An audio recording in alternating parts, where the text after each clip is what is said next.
దంభో దర్పోభిమానస్య క్రోధ పారుష్యమేవ చ అజ్ఞానం చాభిజాతస్య పార్థ సంపదమాసురి. దంభం ఉండకూడదు, దర్పం ఉండకూడదు, గర్వం. దంభం అంటే తెచ్చిపెట్టుకున్న ఆడంబరం, గొప్ప అని నటించడం, లేని గొప్పతనాన్ని ప్రదర్శించడం. మనకు బాగా అలవాటైన పనులే ఇవన్నీ. దర్పం, గర్వం, ప్రౌడ్. దురభిమానం, మనం అతిగా గౌరవించుకోవడం. మనం అందరినీ గౌరవించాలి. మన మీద మనకి జాలి ఉండకూడదు, ఇతరుల మీద జాలి ఉండాలి. మన మీద మనకి ప్రేమ ఉండొచ్చు, కానీ అది అమితంగా ఉండకూడదు. అందరినీ ప్రేమించాలి, అందరిలో మనం కూడా ఉన్నాం.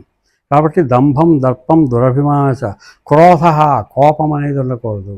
ఎప్పుడైనా ఏదైనా కోపం అనేది వచ్చినా మనం ఏం చేయాలి, దాన్ని ఒక 1 minute 2 minutes జాగ్రత్తగా మనం కంట్రోల్లో పెట్టుకుంటే మన